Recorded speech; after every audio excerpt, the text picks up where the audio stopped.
Time now for the press review. Diptyque Laurent is back in the studio with me and going to take us through the international headlines this time. And it is still all about the fallout from Brexit. The EU and Britain are grappling with the fallout. That's what the Wall Street Journal says on its front page. Britain's Labour Party is in crisis, and this is really making headlines on the British newspapers, but also around the world. Rochelle, Jeremy Corbyn, as we know, the Labour leader, is facing an open party revolt with several members of his cabinet set to resign or be fired over the failure of Brexit.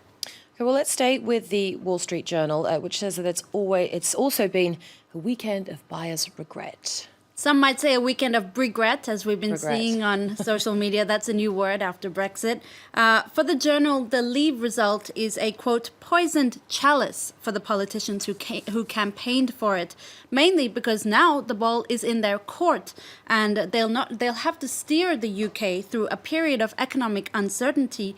As the Journal warns, one of the most dangerous things in politics is getting what you want. And now we are seeing this sentiment in particular of regret, especially from those in the Leave campaign. That's right. The Leave campaign is unraveling. That's at least what the Times says in this very interesting cartoon. You see from left to right there, that's Ian Duncan Smith, Michael Gove, and of course Boris Johnson, the face of the Leave campaign. They all seem to be backtracking on key promises now, like redistributing EU money to the NHS, the issue of migrants, and really the very idea of leaving the EU. And this is something that Boris Johnson actually sort of evoked in a column for The Telegraph that he penned on Sunday. He seems to be making a spectacular about face. I quote, he says, "I cannot stress too much that Britain is part of Europe and always will be." Really strange words, considering the Leave campaign was based on cutting the umbilical cord from the EU. He also assures readers that British citizens will still be able to travel and work in the EU. Of course, there's no guarantee of this for the moment. He also says Britain will remain a, quote, great European power. Rather confusing statement, since the Leave team also campaigned against this very idea. Well, something that's been very, very worrying that we've been seeing, especially on social media, we're seeing a rise of racist attacks in the UK in the wake of this Brexit vote. That's right. You can read about this on Gawker. They're reporting a very scary rise in xenophobia and racism over the weekend in the aftermath of the Brexit vote. In fact, so much so that on Twitter, there's now a hashtag post-ref racism that's sort of making the rounds on social media, regrouping such incidents.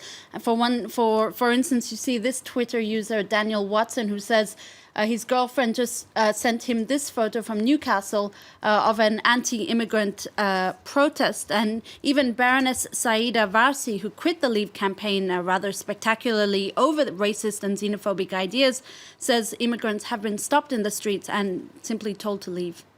Very sad indeed. Well, this weekend also saw a petition for a second referendum on Brexit gathering steam, something like 3.5 million signatures, but not all is as it seems. That's right, 3 million and rising. But that petition on the House of Commons website is now sort of under scrutiny. The Guardian is reporting that it's under parliamentary investigation because 77,000 signatures are allegedly fraudulent. This type of, in essence, this type of petitions should only be signed by British and residents of the UK. But data from the petition showed that people in Iceland, Tunisia, and the Cayman Islands signed it. In one case, over 39 signatures came from the Vatican City, which only has a population of 800 people.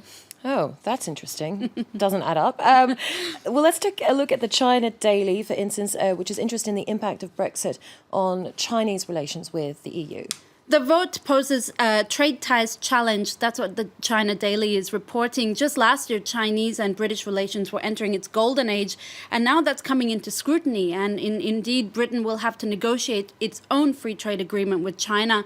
But the onus is on Britain to first negotiate an agreement with the EU before any kind of contract or agreement can be met with China.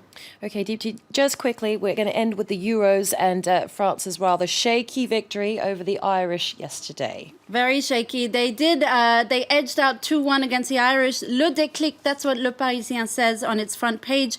The newspaper hails the strength of character of Antoine Griezmann, who of course scored those 2 goals, and gave hope to the French football fans. And now on L'Équipe, the French sports newspaper, they say libéré, a sort of sigh of relief that Les Bleus have gotten into the quarterfinals. They'll now meet either England or Iceland. Good on France, but I have to say I am sad for the underdogs, the Irish. They played with heart. They did play with heart. Dipti, thanks very much for that. Dipti Laurent there with the International Press Review. Stay with us here on France 24. Live from Paris continues after a short break.